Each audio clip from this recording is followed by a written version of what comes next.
call to order for the Personnel Committee meeting.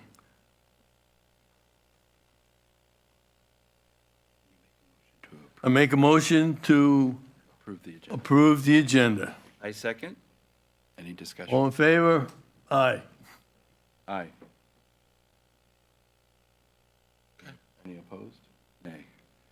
So then you turn it over to, Okay, Dr. Hummer, you take it from here. Okay, all right. Thank you, Mr. Chair. I appreciate that. If we can go ahead and move forward to, excuse me, to the next slide, please. All right, so before you this evening, we have a couple items that we're going to be sharing with you. We do have one item that needs to go to the full board for approval, which we'll get to here in a second. So first, we're going to start off with our typical staffing updates. We do have some updates for you all with the filling of some of our vacancies, as well as sharing what our current vacancies are. We also have another recap of our March 9th job fair, which again was a very successful event. We want to provide you some updates. I know we received some questions in regards to some of the contracts that we offered, and we have an update for you all with where we're at with that.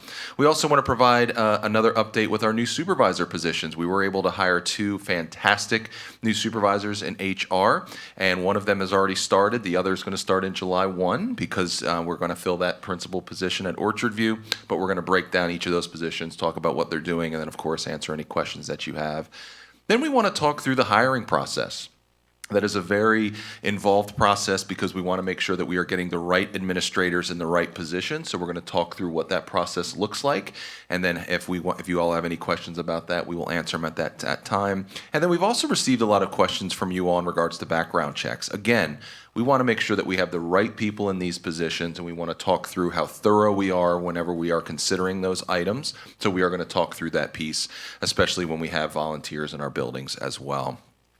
We also have a request for an NREP FTE for early childhood, which we're going to talk about. That doesn't need approval, but we want to make sure that you all are aware. And then we have a contract award for the health and wellness services, which is the clinic. So we do have a recommendation to move forward with that. That is not a change in the health insurance. That is just a renewal of a clinic, and we went out to RFP for that, which we'll talk through that process here in a second.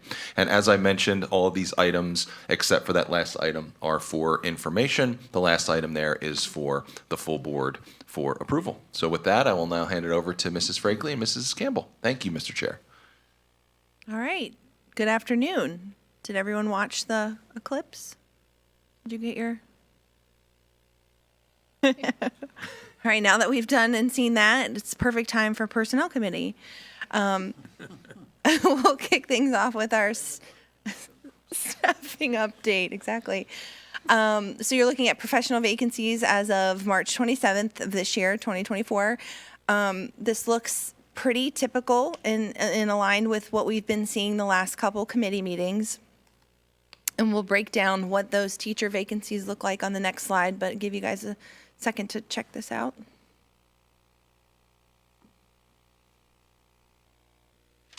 All right, here is that breakdown by content area.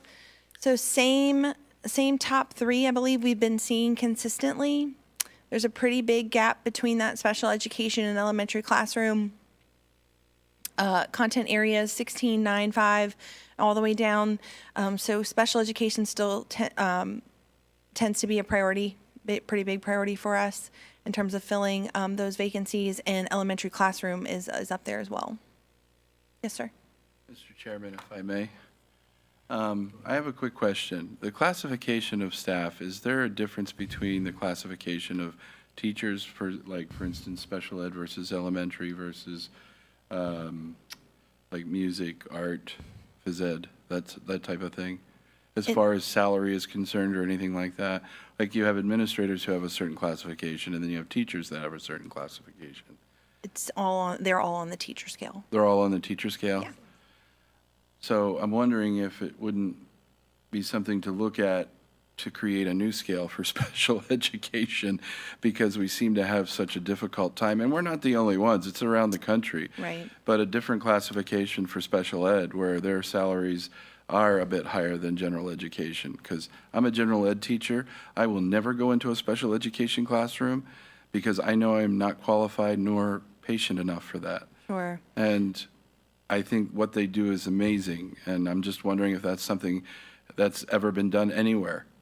Well, we are trying to work through some of those issues with incentives, like the I know. proposed, the proposed hiring incentives and things like that. But no, I mean, your suggestion is certainly I mean, noted. is that a possibility? Yeah, so Mr. Chair, if I may, that was the whole intention of us moving forward with the hard-to-fill position stipend.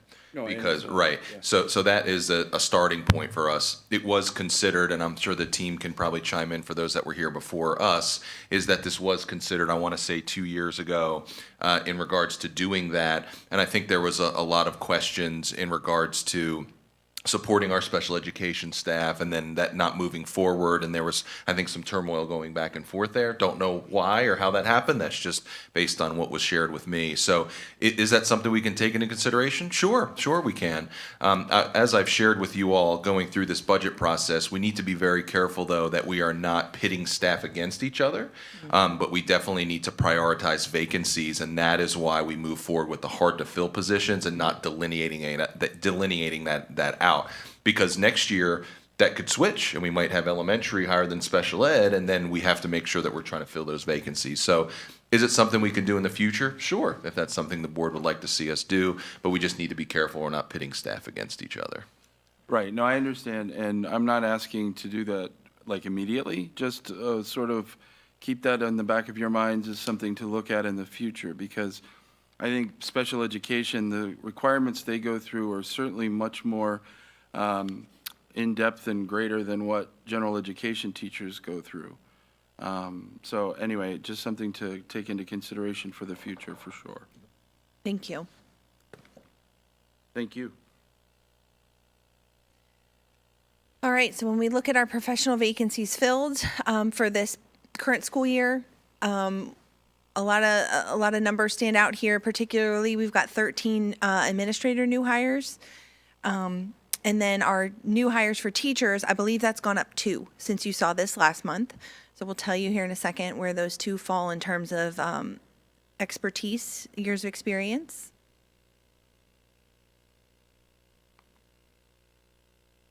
So of those 2 new hires for teachers, one comes with us for 0 to 2 years of experience, and another comes to us with 16 to 20 years of experience. So you're seeing right there really the dichotomy of what it is we're getting on a regular basis in terms of vet teachers and those new teachers coming to us that we can't wait to grow and learn with at FCPS. What schools were they, I'm sorry, Mr. Chairman, what schools were they hired in? I can find that out for you and let you know. Thanks. Yep.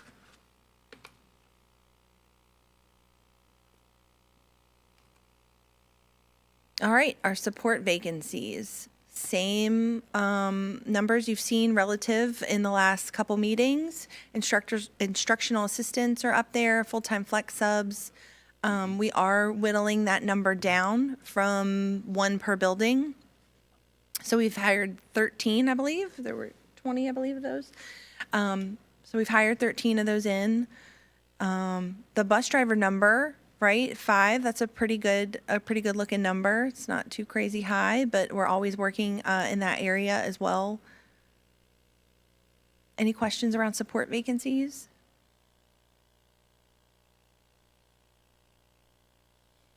All right.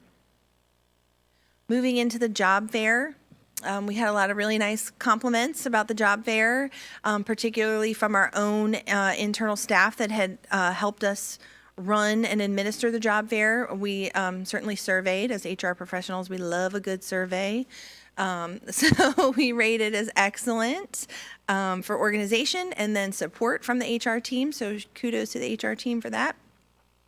We spoke to about, we had 63 total attendees, spoke to, in terms of contingency offers, about 10.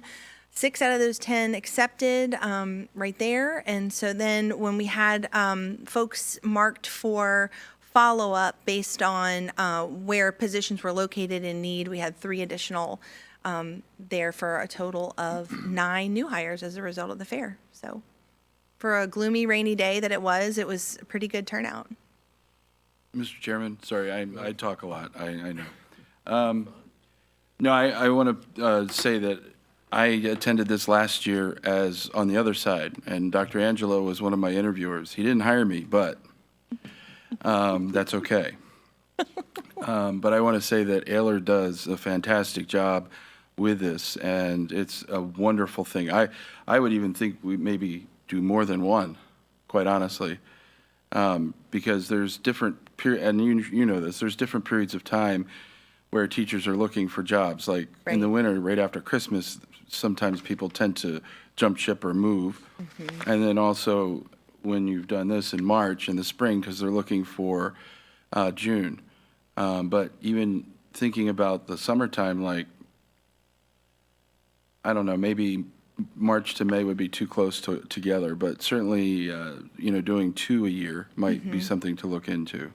Yeah, absolutely. So- We had a really positive turnout, great experience. It was kudos from both the folks that had attended and the folks that were there in service of helping us run the event, doing the hiring and interviewing and things like that. So it was masterfully run, and I say that understanding that this was my first time witnessing it as a participant on the HR team, and so just I would shout out kudos to the team for Oh, doing for a sure. beautiful job. Yeah. Most definitely.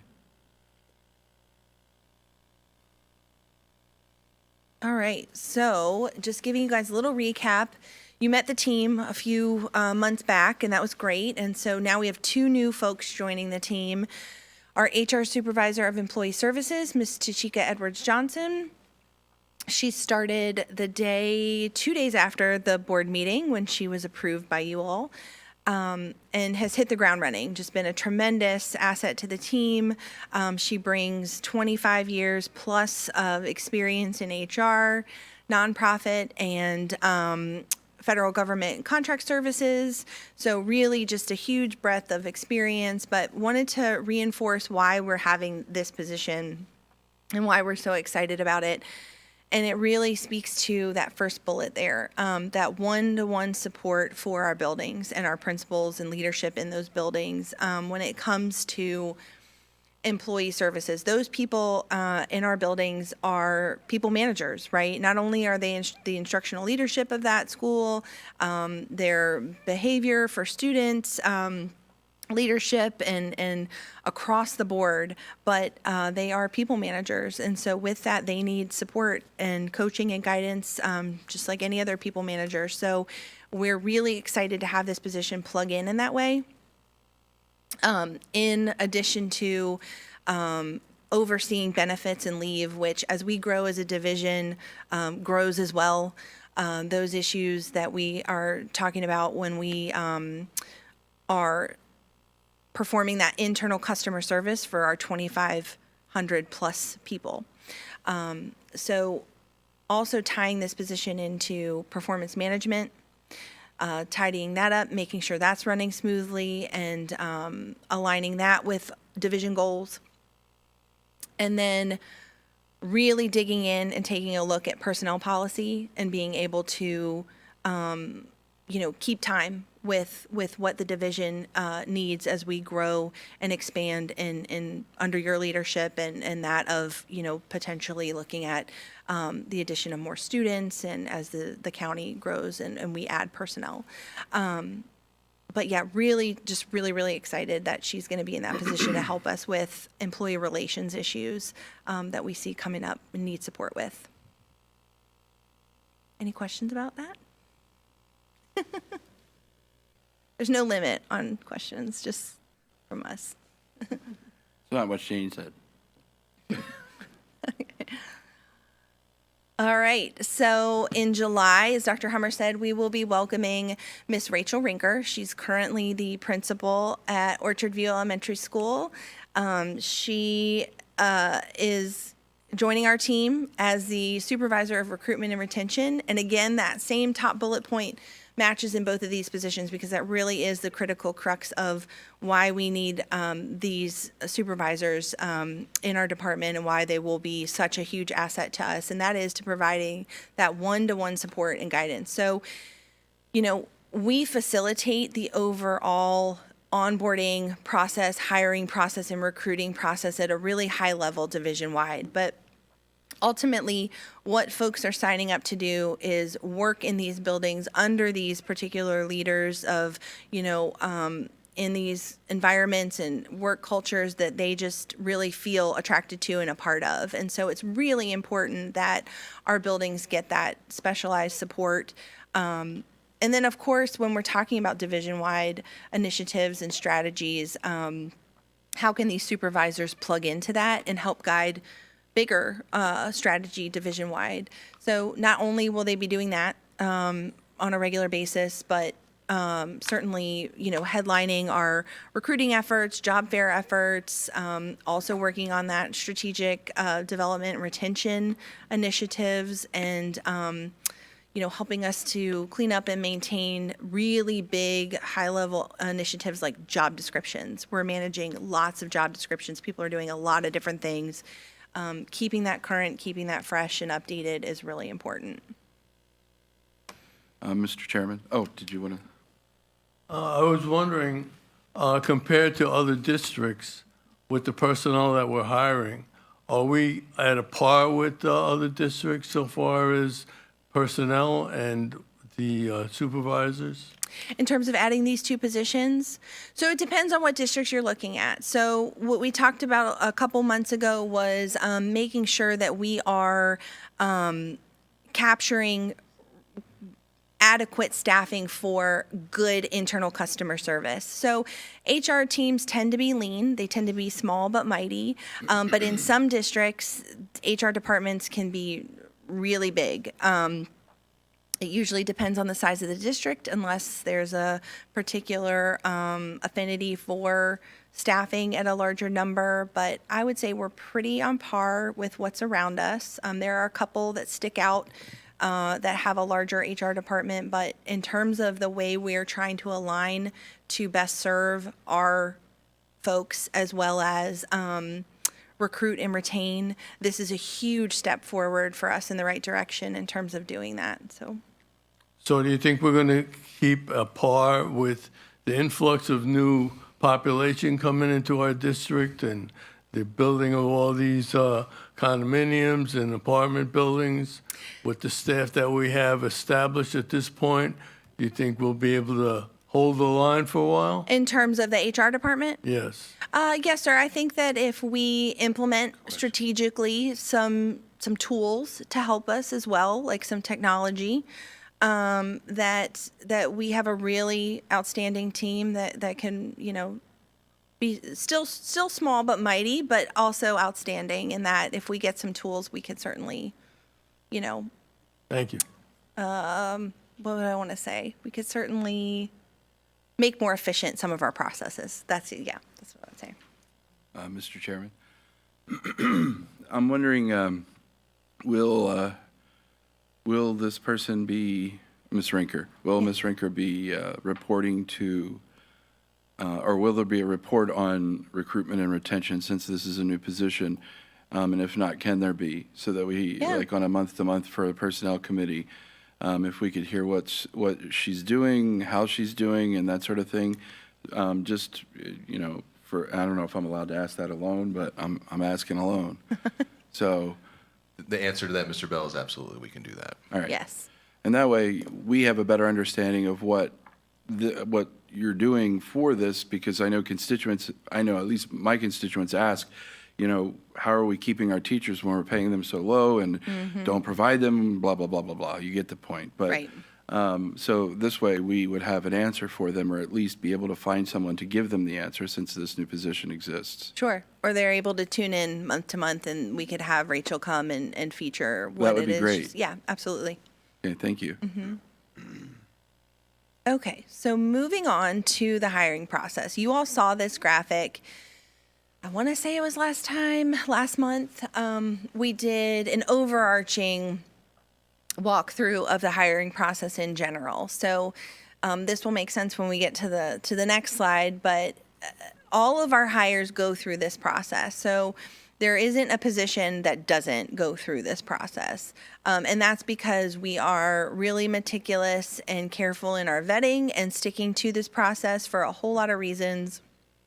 Like Dr. Hummer said, we want to make sure the right people are in the right positions, and we want to be compliant in best practice hiring practices. So this is just a refresher. You've seen this, but it's to say that it's all of this and then some. So when we talk about hiring administrators, you'll see that first bullet point there, standard hiring process. So they're going to go through that. In addition, because these are strategically higher level positions for the division, we tend to amass a panel. And in that panel, we try to diversify who is on that so that depending on the position, you get a wide variety of perspective and insight on these hires. These aren't done in a silo.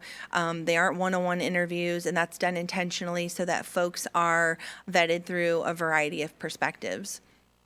And we'll do that usually 2 times. So there'll be a first round panel interview and then a second round panel interview, depending on the position. And then depending on the position as well, the position will be led by, a particular individual. And I just use my position, for example, when I was hired on, Dr. Hummer owned that process because it was an executive director position.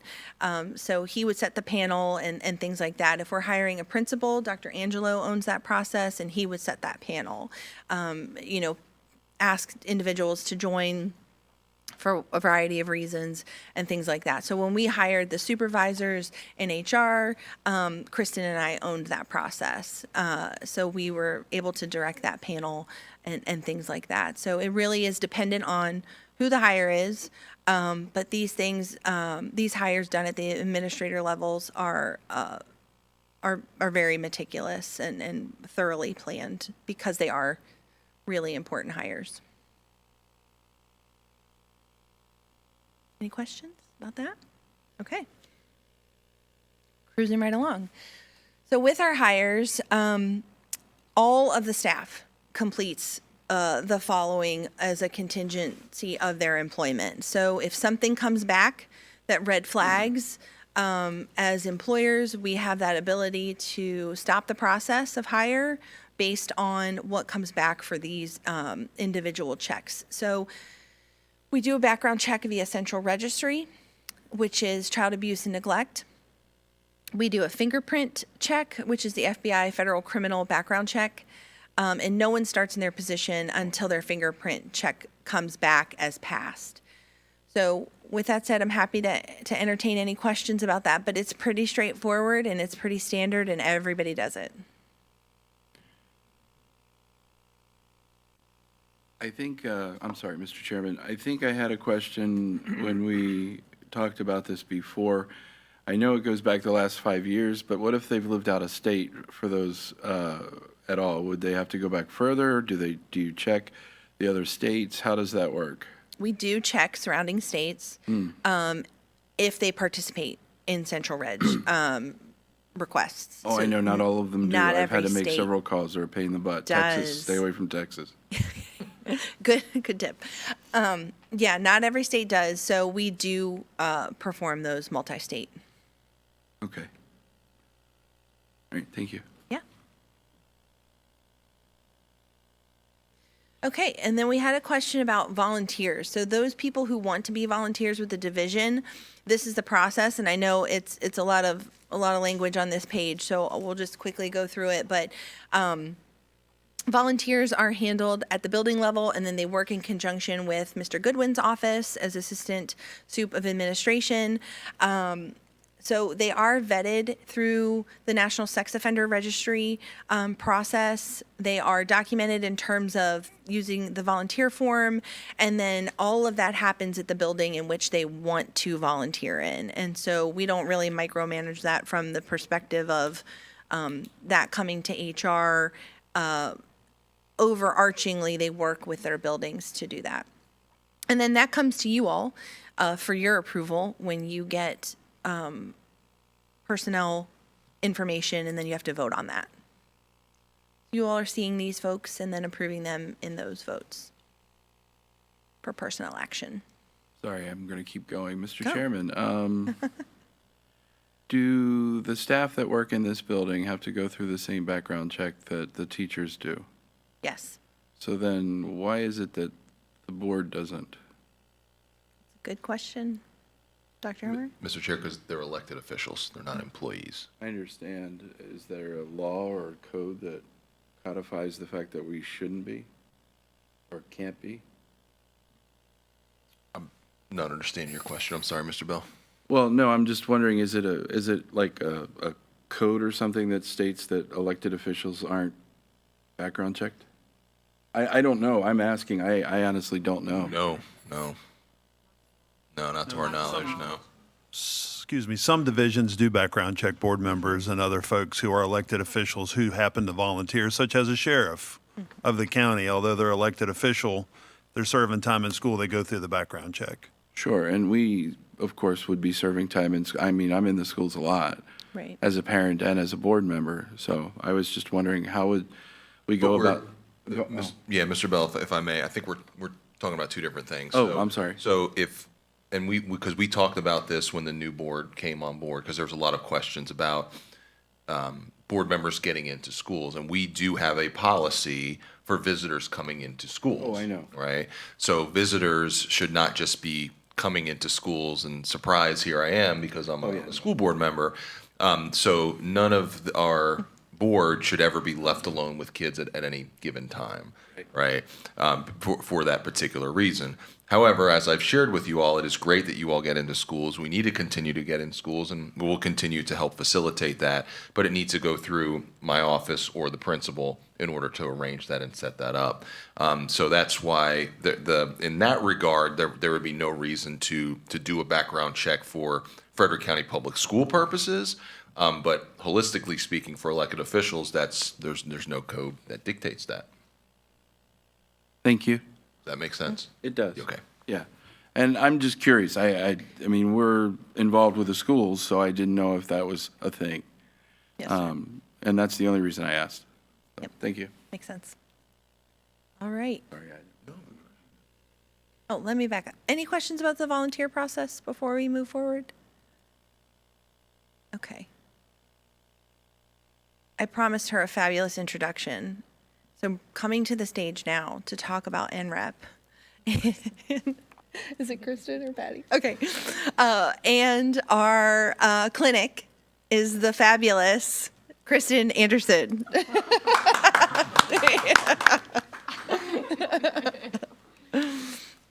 first, I thought she was going to withhold the fabulous if it wasn't Patty coming No. All right. So we want to talk to you, provide you information about additional full-time equivalent position to serve our NREP community. As you know, NREP is a special education regional program that's shared between Frederick, Clark, and Winchester City.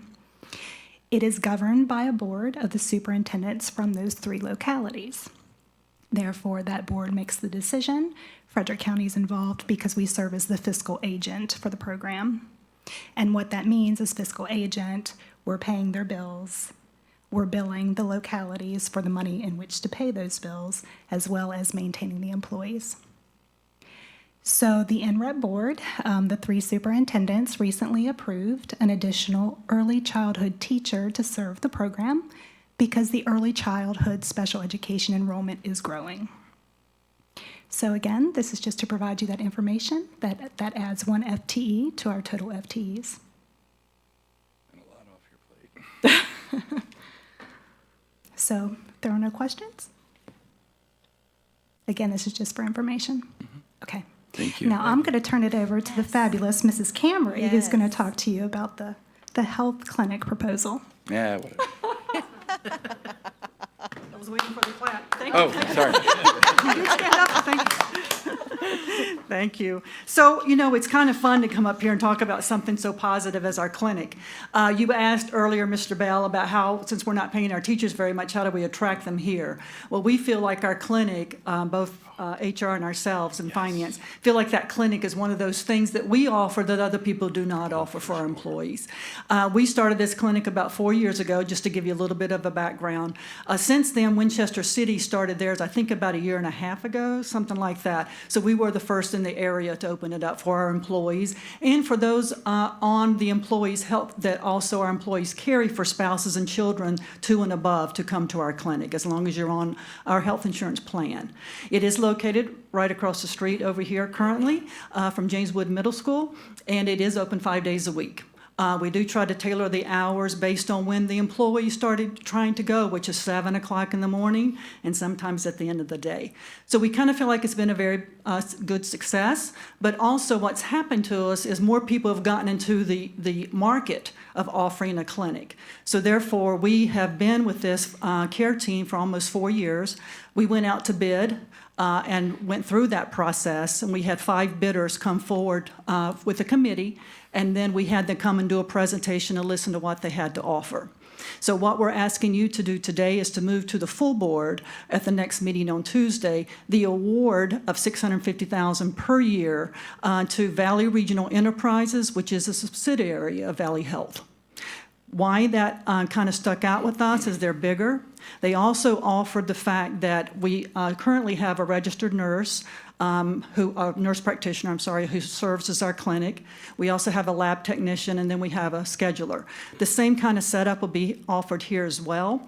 But our number one problem we have with our clinic is people can't get in. They see over 3,100 visits per year. What we get with Valley Health is, besides being able to see people, is that if our clinic is full and there's a person who has an acute, some kind of minor issue, sick, whatever that may be, and they can't get an appointment that day because it's full, then they will send them to the urgent care to be seen that day. So that opens up a little broader for us, for more people to get seen if they can't get into the clinic. So with that, I'll answer any questions you may have along with HR if you want to answer any questions, because we are seeking your approval to move this to the full board. There's a history with Valley Health, with their coverage, their insurance policies, with the past several issues that have arisen. It seems like there's an inherent problem, even though the arrangement of having the clinic and being able to go right to the hospital is advantageous. I was just wondering, how secure are they so far as their insurance coverage is concerned? Very good. And it's a good question, so thank you for that, Mr. Funez, because in the past, the agreement was between Valley Health and Anthem. And that's where the friction was coming in. Valley Health and Anthem just 6 months to 8 months ago signed a 5-year agreement so that they are now working together for at least the next 5 years. Our contract is for 3 years plus 2 one-year renewals. So if we decide that Anthem doesn't work well with Valley Health and we get into an issue in 5 years, we can go out to bid for another RFP. Does that So help? at this point, the issue with Anthem is straightened out Yes. and all the bills are paid? For the next 5 years, yes. That was a good question. No, I mean, Mr. Chairman. Well, Mr. Bell, I'd be disappointed if you didn't ask me a question. I know. So, couple of questions. Okay. I understand why you've chosen Valley Regional Enterprises. It makes sense. Where did they come in with, you said 3? You looked at 3? We had 5. We had 3 come in and do the presentation. I think it was 3. And where did they come in dollar amount compared to the others? Well, the one thing that is harder to do when you're evaluating an RFP is some can offer you more things than others that Yeah. you don't necessarily have a value to. One of those being the 250 visits that we can send people to the urgent care without them charging us additional. That's included in the 650. Also included in that 650 is our rental. They're going to provide us with a space. Oh. Currently, we're having to rent the space over here. So there's different things that each offered us, but the panel agreed. We had 7 of us at the panel who were evaluating these, that this was the best route for us to go. Sure, I understand. Different places have different Sure. bells and whistles. So the limit is 250 visits for the entire year? This is outside of the clinic understand. itself, yes. Yeah. Yes. So 250 visits to an urgent care? Included in the 650. We can go more than that. We would just pay a You 4 pay per higher, visit. yeah, I Yeah. gotcha. And that's to a Valley Health Urgent Care that's all over the county? That's right. And other counties, okay. And where is this new building? What we think, they're going to show us that, because we have to approve the space, it's over off Juba Early.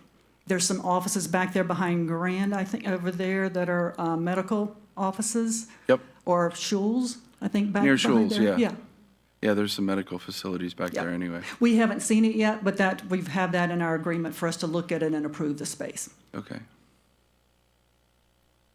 What were we paying previous to this?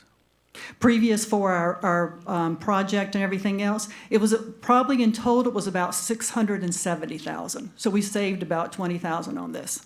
They were also going to go up in our pricing because we'd been with them for a while, which is why we look at going out for an RFP, because that usually will sometimes bring those prices down. Now the doctors and nurses and nurse practitioners and whatever else. They work for Care Team, they're not our employees, so they'll probably be stationed somewhere else to work. And they also have privileges at the Valley Health Hospital, is that correct? Not this clinic. Not this clinic, but the new one will. Well, because it's related to Valley Health, they'll Yeah, have some that's of what I that. meant, the new one, yeah. Yeah, we, besides the lab and I don't know if I said this, besides the nurse practitioner and the lab person, we also had a part-time nutritionist. I don't know that we'll bring that forward because I think they were there 10 hours a week. So I don't know that they saw enough people. When you're having people having a hard time getting in to see the nurse practitioner, I think we kind of want to look at what our people need and then adjust to that. Okay. Thank you. Thank you.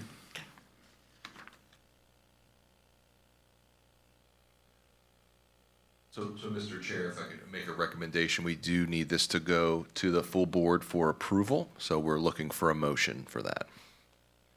I make a motion that we present it to the full board at the next full board meeting. I second the motion to bring this forward to the full board. All those in favor? Aye. All those opposed? Discussion. Okay, thank you. Oh, There we go. All right. Thank you very much. So here are all the things that we just discussed. Happy to entertain any and all questions that you all might have. See, we're much faster without Mr. Sturdivant. oh, here he is. Adjourned. No.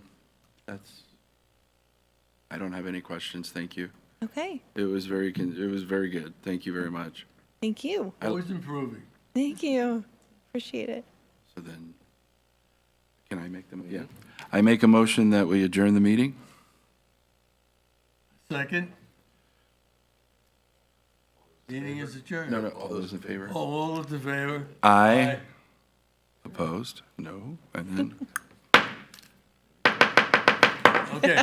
Thank Morse you code. all very much.